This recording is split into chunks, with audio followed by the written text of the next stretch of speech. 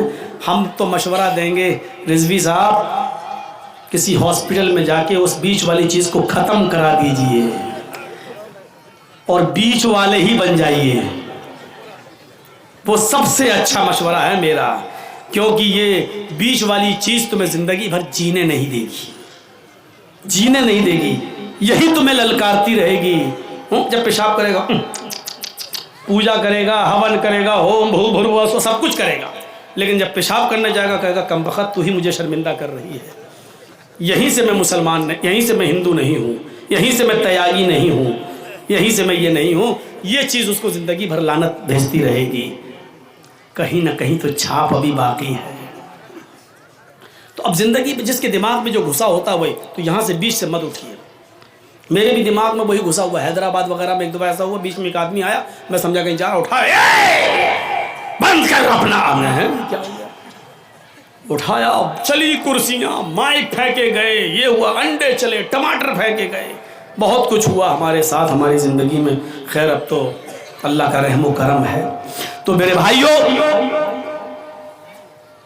تیسرے اس منتر پہ غور کیجیے، ایش، ایش آئے، ایش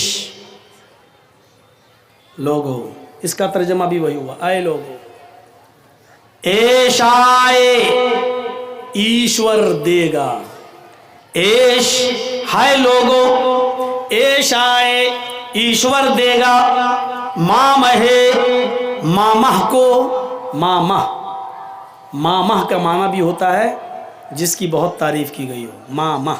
اس کا بھی سنسکرت میں ہندی ترجمہ دیکھیں گے نالند وشال شبد ساگر میں، تو مامہ کے آگے لکھا ہے پرشنسک، جس کی بہت تعریف کی گئی ہو، پرشنسک جس کی بہت تعریف کی گئی ہو۔ ایش یعنی محمد، ایش اے لوگو، ایش آئے ایشور دے گا، مامہ، مامہ کو، نراشنس کو، محمد کو کیا دے گا؟ شتن نشکان، شت سو، نشکان سکے سونے کے، شتن نشکان کیا دے گا؟ 100 سونے کے سکے، دشس تراجہ، 10 اس تراجہ ہار، 100 سونے کے سکے، دشس تراجہ 10 ہار، تریڑی شتان ورتان، تریڑی 3 شت 100، شت 100، تریڑی 3 شت 100، تریڑی شت 300 ورتان، عربی گھوڑے۔ ایک چیز کا ترجمہ دیکھیے، کوئی پنڈت بھی نہیں بتائے گا، اللہ کی قسم پول کھل جائے گی اس کی۔ تریڑی 3 شت 100، 300 ورتان گھوڑے، تریڑی شتان ورتان 300 عربی گھوڑے دے گا۔ سہسترا دش گونامہ، سہسترا بھی بتایا تھا 1000، سہسترا 1000 10 ہزار، سہسترا 1000 10 ہزار گو گائے۔ اب پورے منتر کا ترجمہ دیکھیے، ایشور مامہ رشی کو محمد کو دے گا 100 سونے کے سکے، 10 ہار، 300 عربی گھوڑے اور 10,000 گائیں۔ یہ منتر کسی پر پورا نہیں اترتا سوائے محمد رسول اللہ کے۔ سب سے پہلے کیا ہے؟ 100 سونے کے سکے۔ سونا بڑا قیمتی ہوتا ہے۔ جب آپ کا بچہ MBBS میں ایڈمیشن لینا چاہے اور تھوڑے سے انک سے فیل ہو جائے اور 50 لاکھ روپیہ مانگا جا رہا ہو کہ دے دیجئے آپ کے بچے کو MBBS میں ایڈمیشن ہو جائے گا، تو آپ ایسے موقع پر اپنا سونا تک بیچ دیتے ہیں اپنے بچے کے پڑھانے کے لیے۔ 100 سونے کے سکے کا مطلب 100 قیمتی لوگ، اور علم ایک ایسی دولت ہے جو سونے سے بھی زیادہ قیمتی۔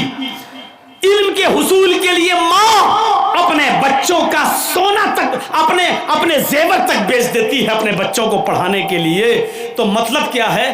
اللہ محمد کو ایسے 100 آدمی دے گا جو سونے کے سکوں کی طرح قیمتی ہوں گے، یعنی علم حاصل کرنے والے ہوں گے۔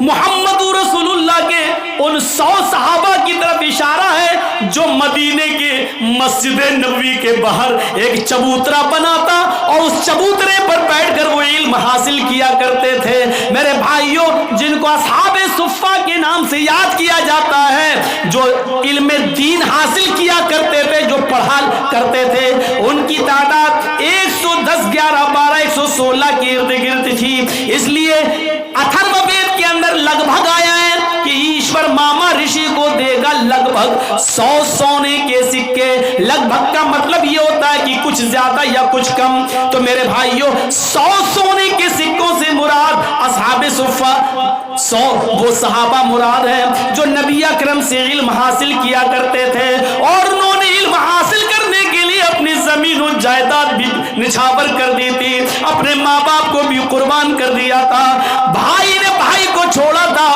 بھائی نے بہن کو چھوڑا تھا، ایک نے کسی، سب نے رشتہ داروں کو چھوڑا، کسی نے زمین چھوڑی، کسی نے جائیداد چھوڑی، لیکن وہ محمد رسول اللہ سے پڑھنے ضرور آیا کرتے تھے۔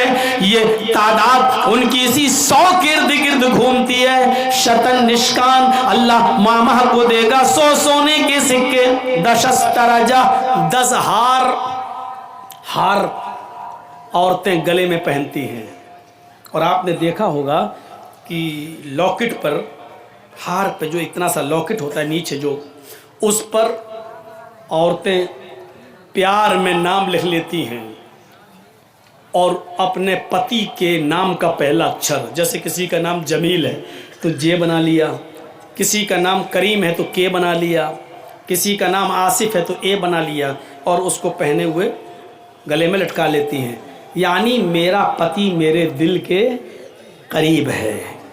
آج کل تو خرافاتی لڑکیاں بھی یہی سب کر رہی ہیں، اپنے عاشقوں کا نام لٹکا لیا، اور لڑکے بھی کر رہے ہیں، لڑکے کچھ زیادہ ہی دیوانے ہیں، وہ اپنی معشوقاؤں کا نام یہاں لکھواتے ہیں، کھنجر چلواتے ہیں، گدواتے ہیں، ایسا لکھواتے ہیں کہ وہ کبھی نہ مٹے، یہاں لکھوائے۔ یہ جنون و پاگل پن ہے۔ شیخ عبداللہ ابن باز کا فتویٰ اگر آپ اٹھائیں گے تو آپ پڑھیں گے جنہوں نے اپنے جسم کو گدوایا ہے، گدوایا، اپنے جسم پر لکھوایا ہے کھنجر سے، اس سے جو مٹتا نہیں ہے، ایسا آدمی اگر مر جائے تو انہوں نے فتویٰ دیا ہے کہ ایسے آدمی کی نماز جنازہ جائز نہیں ہے، اور ایسے آدمی کو مسلمانوں کے قبرستان میں دفن نہیں کیا جانا چاہیے۔ اتنا سخت فتویٰ دیا ایسے شخص کے بارے میں۔ ہم سوچتے ہی نہیں ہیں کہ ہم کیا کر دیتے ہیں، نام گدوا رہے ہیں۔ تو ہار چونکہ دل کے بہت قریب ہوتا ہے، تو اللہ محمد کو 10 ہار دے گا، مطلب ایسے 10 صحابہ دے گا جو محمد الرسول اللہ کے دل کے بہت قریب ہوں گے، جو نبی کو بہت محبوب ہوں گے، بہت پیارے ہوں گے۔ ایمانداری کے ساتھ بتائیے، کیا ایسے 10 صحابہ نبی کے پاس تھے یا نہیں؟ حدیث کی کتابوں میں ان 10 صحابہ کو عشرہ مبشرہ کہا جاتا ہے، جو اتنے چہیتے تھے، اتنے پیارے تھے محمد رسول اللہ کو، کہ اللہ کے رسول نے اسی دنیا میں ایک ایک کا نام لے کر ایک ایک کو جنتی کہا تھا۔ اے ابو بکر تم جنتی، اے عمر تم جنتی، اے عثمان تم جنتی، اے علی تم جنتی، اے سعد تم جنتی، اے سعید تم جنتی، اے ابو عبیدہ تم جنتی، ایک ایک کر کے اللہ کے رسول نے ان 10 صحابہ کا نام اسی دنیا میں لے کر سبوں کو جنت میں جانے کی بشارت دی تھی۔ انہوں نے اتنا دل خوش کیا تھا کہ اللہ کے رسول نے اسی دنیا میں ان 10 صحابہ کو جنت میں جانے کی بشارت دے دی تھی۔ میرے بھائیوں، یہ دل کے بہت قریب تھے۔ ہمارے ہندو بھائی اس منتر کو دیکھیں، ہمارا ارادہ نہیں تھا منتر پڑھنے کا، میں نے تو شیخ نظام الدین صاحب سے بھی کہہ دیا کہ اب منتر نہیں پڑھتا ہوں، میں چھوڑ دیا ہوں۔ آپ کے اس اسکول کے اس مدرسے کے ذمہ دار سے بھی میں نے کہہ دیا تھا کہ اب چھوڑیے منتر انتر میں نہیں پڑھتا ہوں۔ اس کی وجہ یہ ہے کہ منتر بنگال میں پڑھتا ہوں، کیس یو پی میں ہوتا ہے میرے اوپر، اور ہونے کی وجہ بھی ہے کیونکہ ان منتروں کو پڑھنے کے بعد یہ یوٹیوبر جو ہے نا، ان کے جو چینل چل رہے ہیں، ان کے اکاؤنٹ میں جو پیسے آ رہے ہیں، ان لوگوں کی وجہ سے میرے اوپر کیس ہوتا ہے وہاں پر۔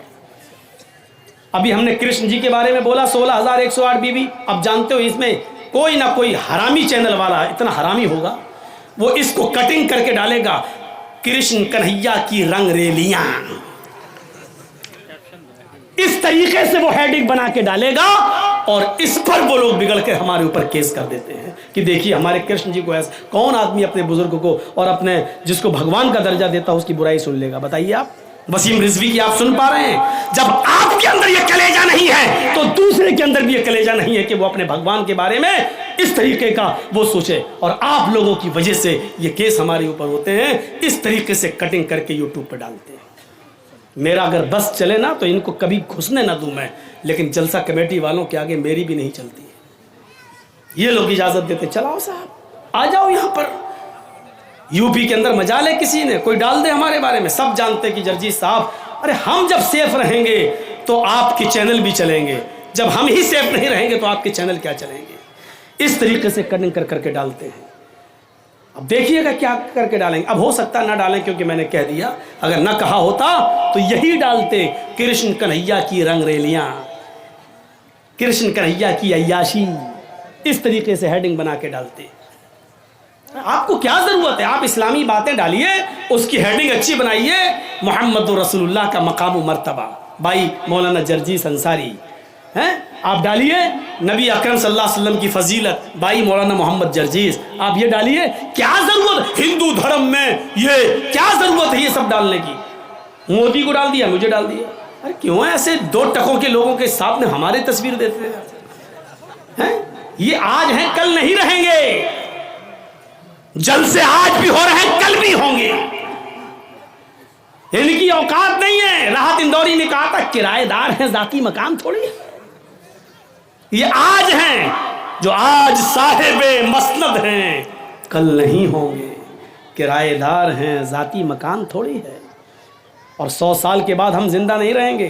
لیکن دیکھیے گا جس طریقے سے ہٹلر کو لکھا گیا ظالم، حجاج ابن یوسف کو لکھا گیا ظالم، 100 سال کے بعد کوئی مورخ اس دیش کے چوکیدار کو بھی ظالم لکھے گا، حجاج ابن یوسف جیسا لکھے گا، ہٹلر لکھے گا۔ لیکن افسوس یہ ہے کہ یہ پڑھنے والے ہیں، اس وقت ہم نہیں ہوں گے، ہماری اولادیں پڑھیں گی، کہو انشاءاللہ۔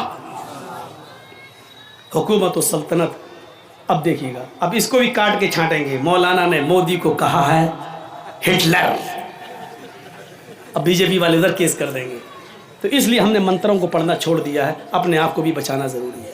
لیکن پتہ نہیں کیوں آج اسٹیج پہ بیٹھتے ہی من میں آ گیا پڑھنا لگا۔ میں یہ موضوع ہی نہیں سوچا تھا، میں سوچ کے کچھ اور آیا تھا، لیکن اب نکل گیا یہ۔ تو میرے بھائیوں، آپ مجھے بھی بچائیے، آپ کا بھی چینل چلے گا، اور لوگوں کو پریشان مت کیجیے، نیچے لگائیے تاکہ دیکھنے والوں کو دقت نہ ہو۔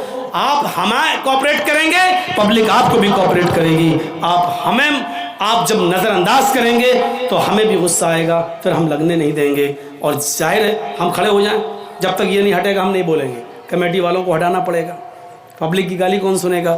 تو ہمیں بھی ایسا کرنے پر آپ مجبور مت کیجیے۔ امید ہے کہ انشاءاللہ اس کا خیال رکھا جائے گا۔ تو میرے پیارے ساتھیوں سنیے،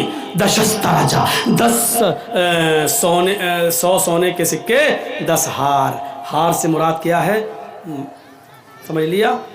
صحابہ، عشرہ مبشرہ، تریڑی شتانیہ ورتان، 300 گھوڑے۔ کون جانتا ہے محمد رسول اللہ کے پاس 300 گھوڑے نہیں تھے؟ حقیقت میں نہیں تھے، لیکن گھوڑوں سے مراد گھوڑے نہیں ہیں، گھوڑوں سے مراد گھڑ سوار، ایسے جوان، ایسے بہادر جو محمد رسول اللہ کے ایک اشارے پر اپنی جان قربان کر دیں، یہ مراد ہیں۔ اور یاد کرو جب 1000 کا لشکر کافروں کا سامنے کھڑا ہے، اور ادھر 313 جنگ بدر میں لڑنے والے وہ بیچارے صحابہ، ہائے ان کے پاس تیر ہے، تلوار ہے، ڈھال ہے، گھوڑے ہیں، نیزے ہیں، اور لڑنے والے سب جوان۔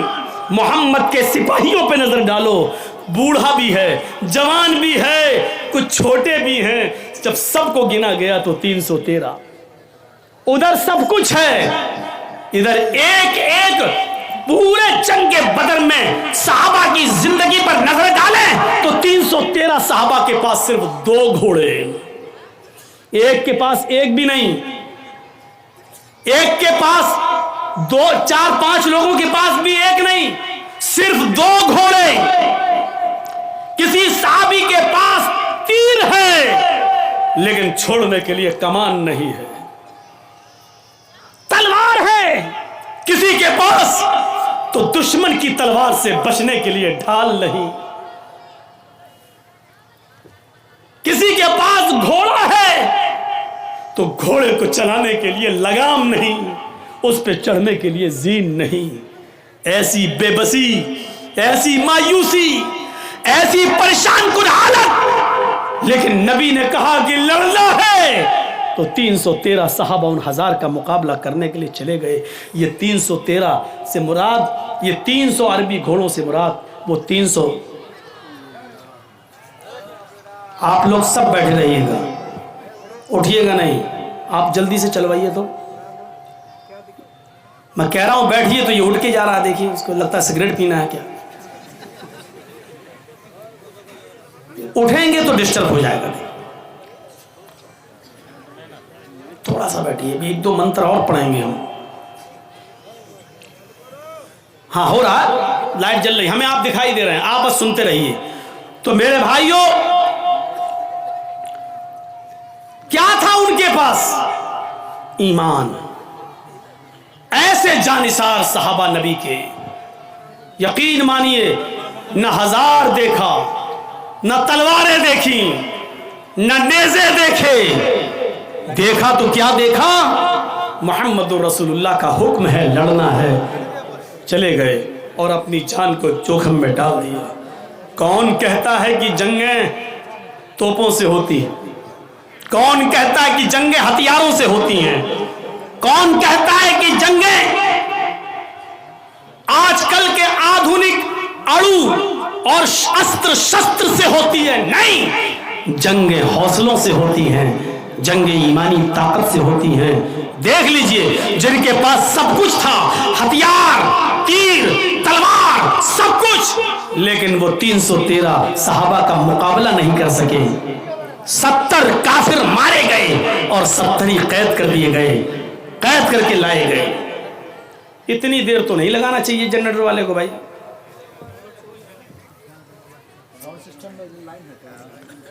ہے لائن، لیکن وہ نہیں چلے گا پردہ، اور یہ لوگ موبائل مار رہے ہیں، آنکھ پہ لگ رہی ہے پوری۔ نہیں فلائٹ، ہاں چلیے چلیے ٹھیک۔ تو حوصلوں سے لڑائیاں ہوتی ہیں اور جنگیں ہوتی ہیں۔ تو اللہ محمد کو کیا دے گا؟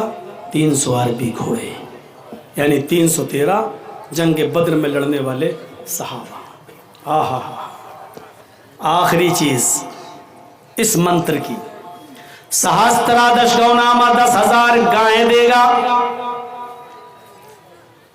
گائے سے مراد یہ گائے نہیں، گائے کا مطلب گائے بہت سیدھا جانور ہوتا ہے، حقیقت میں سیدھا ہوتا ہے۔ گائے کے اوپر لوگ اسکولوں میں بچوں سے ایسے بھی لکھواتے ہیں، نبند لکھواتے ہیں، اور جب کوئی شریف انسان کی مثال دینا ہوتی ہے کہ تو وہ بہت شریف ہے بیچارہ، بالکل سیدھا ہے جیسے اللہ میاں کی گائے ہے۔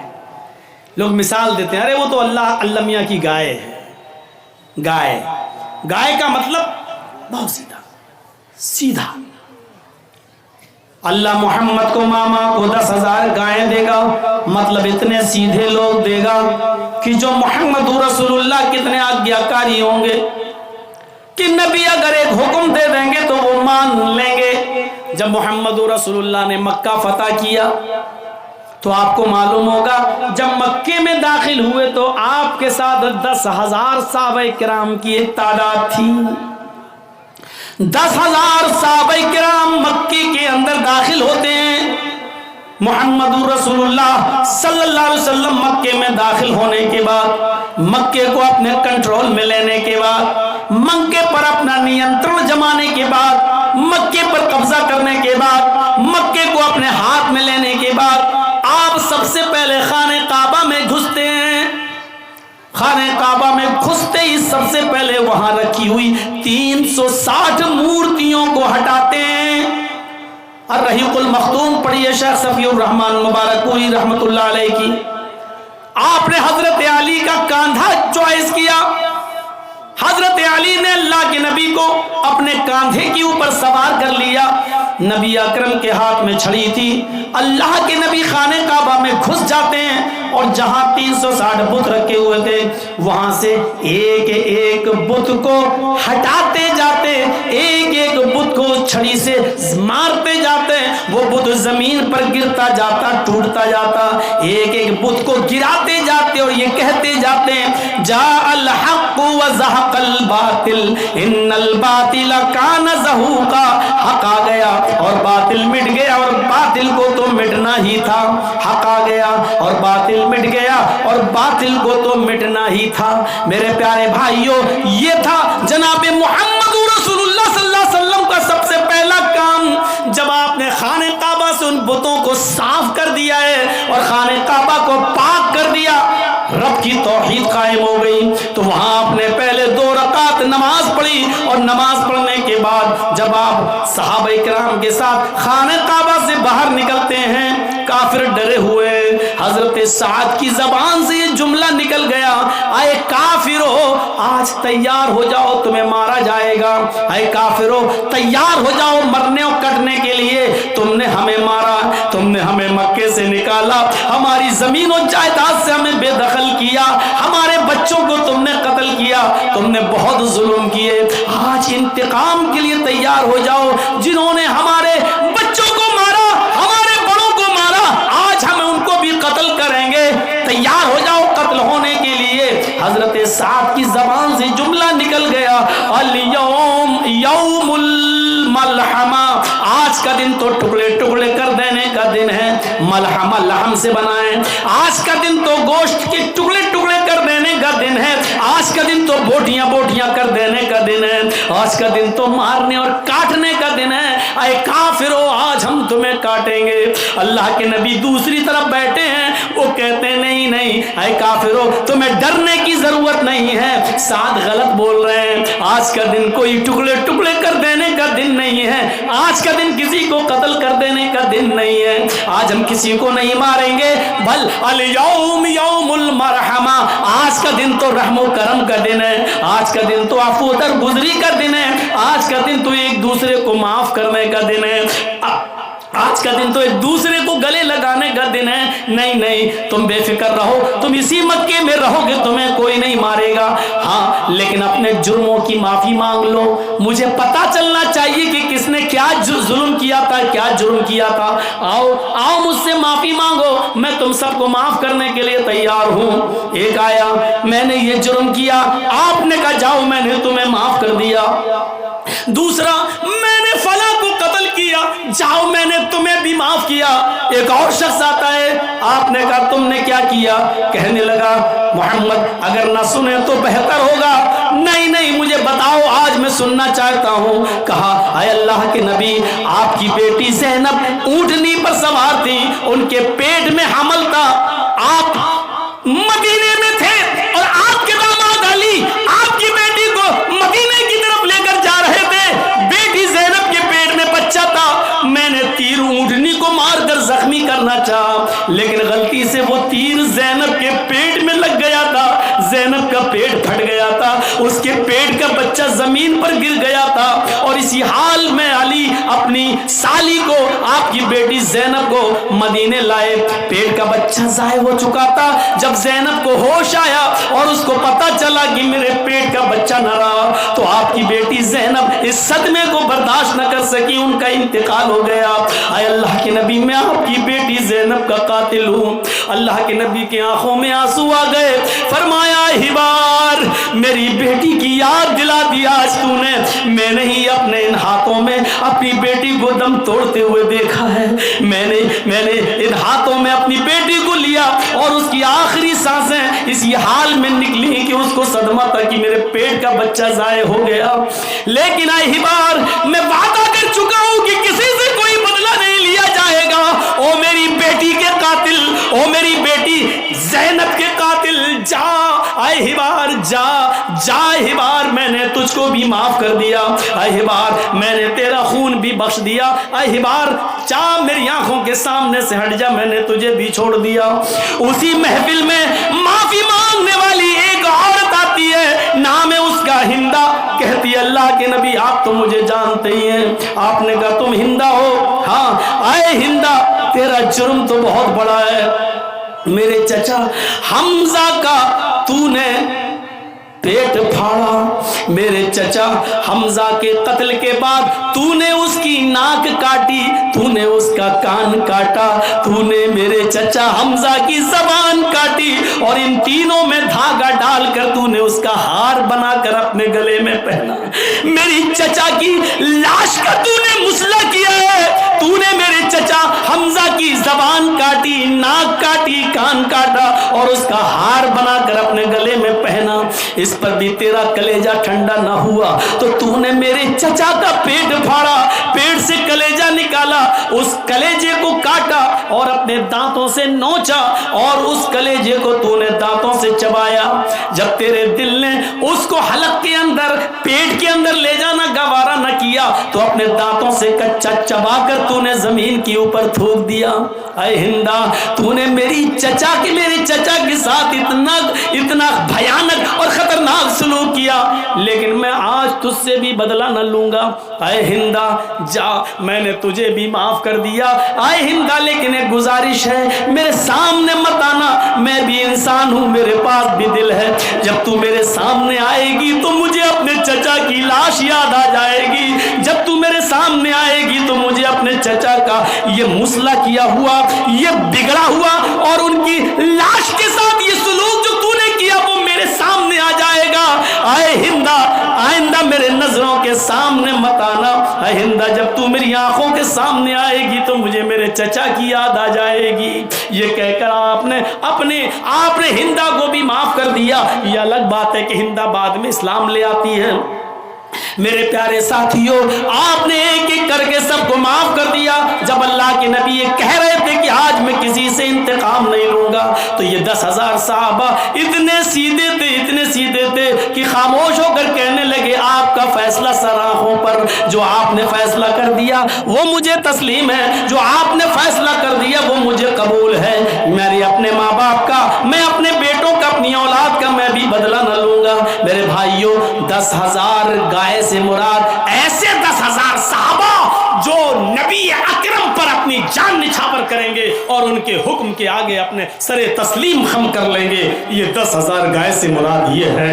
تو 100 سونے کے سکوں سے مراد اصحاب صفہ, 10 ہار سے مراد عشرہ مبشرہ, 300 گھوڑوں سے مراد 313 جنگ بدر میں لڑنے والے صحابہ, 10,000 گائےوں سے مراد مکے میں 10,000 صحابہ کا وہ لشکر جو جناب محمد رسول اللہ کے ساتھ مکے میں داخل ہوا اور اللہ کے رسول صلی اللہ علیہ وسلم کی بات کو تسلیم کر لیا. یہ پورا کا پورا منتر صرف محمد رسول اللہ پر فٹ اترتا ہے, پورا اترتا ہے. اس کے علاوہ اس منتر کے مطابق ہمیں کوئی نہیں دکھائی دیتا. جہاں تک ناموں کی بات ہے, پہلا نام محمد, تو لفظ محمد بھی ایسے ہی ویدوں میں آیا ہے. اگیان ہیتو کرت موہ مدانتھکارم ناشم ودھایم ہتدودیت وویکا. محمد بھی آ گیا. چلیے نراشنس اگر آپ کو پسند نہیں نام کہاں ہے تو نام بھی آ رہا. محمد اگیان ہیتو کرت محمد, ملائیں گے تو کیا پڑھیں گے؟ محمد اندھکارم ناشم, ملائیں گے تو کیا پڑھیں گے؟ محمد اندھکارم ناشم ودھایم ہتدودیت وویکا. محمد آئیں گے, اس دھرتی پر محمد آئیں گے. محمد اندھکارم ناشم, دھرتی پر اندھیرا ہوگا وہ اس اندھیرے کو ناش کر دیں گے. دھرتی پر اندھیرا ہوگا اس اندھیرے کو مٹائیں گے. محمد اندھکارم ناشم, محمد کے آنے کے بعد اندھیرا مٹے گا. آپ کو نہیں معلوم محمد الرسول اللہ کے آنے سے پہلے کتنا اندھیرا تھا. اس کی ایک جھلک دیکھنا چاہتے ہو تو میں دکھاؤں آپ کو. کتنا اندھیرا تھا محمد الرسول اللہ کے آنے سے پہلے کہ لوگ شراب میں اتنے مست تھے کہ ان کے گھر میں جب کوئی بچہ پیدا ہوتا تھا تو ماں اپنے بچے کو دودھ کا قطرہ منہ میں نہیں ڈالتی تھی، پانی کا قطرہ منہ میں نہیں ڈالتی تھی۔ بچہ ماں کے پیٹ سے باہر آتا تھا تو شراب کے قطرے اور شراب کی بوندیں اس بچے کے منہ میں ڈالی جاتی تھی، اور اس پر فخر کیا جاتا تھا کہ میں نے اپنے بچے کو پیدا ہونے کے بعد شراب کے قطرے پلائے۔ ان کی گھٹی میں شراب رچی اور بسی ہوئی تھی۔ جوا اتنا زیادہ کھیلا جاتا تھا کہ جوئے میں رقم ہار جاتے تھے تو مکان لگا دیا کرتے تھے، اور مکان جوئے میں ہار جاتے تھے تو بیوی جوئے میں لگا دیا کرتے تھے۔ پڑھیے زاد المعاد علامہ ابن قیم کی۔ اور بیوی بھی جوئے میں ہار جاتے تھے تو جوان بیٹی جوئے میں لگا دیا کرتے تھے۔ زناکاری عروج پر تھی، عورت کی کوئی حیثیت نہیں تھی۔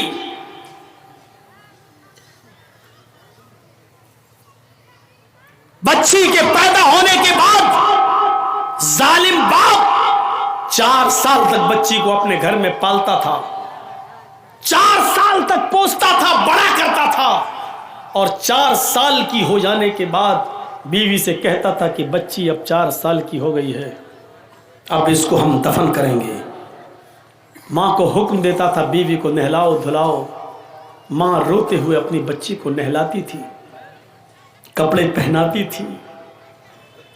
ظالم و شقی القلب باپ بیٹی کی انگلی پکڑ کے کہتا چلو میلے میں۔ نئے کپڑے پہنائے جاتے تھے اور جنگل کی طرف باپ لے کے چلتا تھا جہاں پہلے سے گڑھا کھودا وہ تیار ہوتا تھا، اور اس گڈھے کے پاس لے جا کر کہتا تھا کہ بیٹی ذرا اس گڈھے میں جھانک کر دیکھو، تمہاری ماں تمہیں نظر آئیں گی۔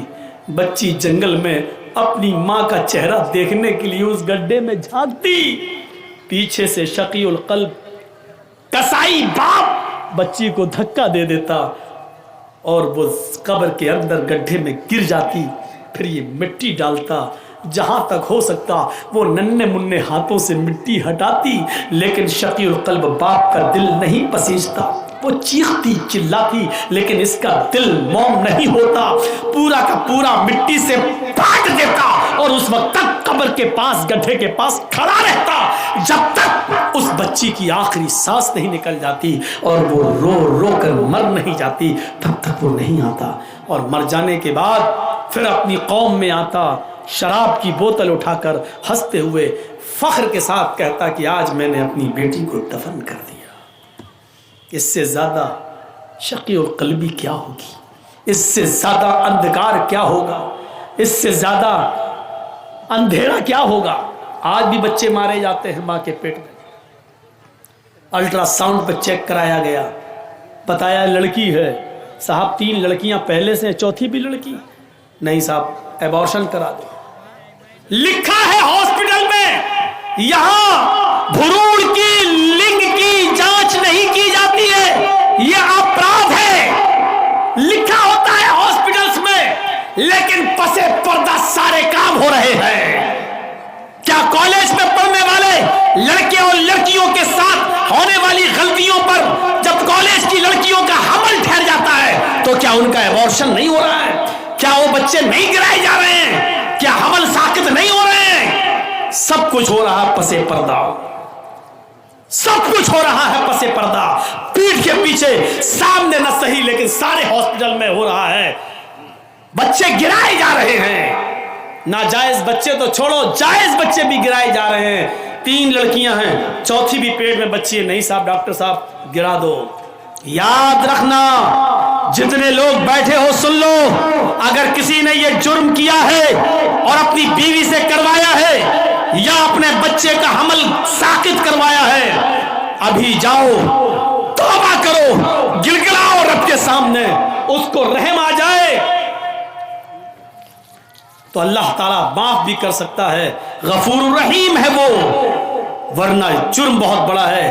جس نے اپنی بیوی کے پیٹ سے بچہ گروایا، چاہے وہ حمل 10 دن کا ہی کیوں نہ ہو، 15 دن کا کیوں نہ ہو، حمل ٹھہرنے کے بعد گربھ کے اندر بچہ ٹھہر جانے کے بعد اس کو گروانا اتنا بڑا جرم ہے، اتنا بڑا جرم ہے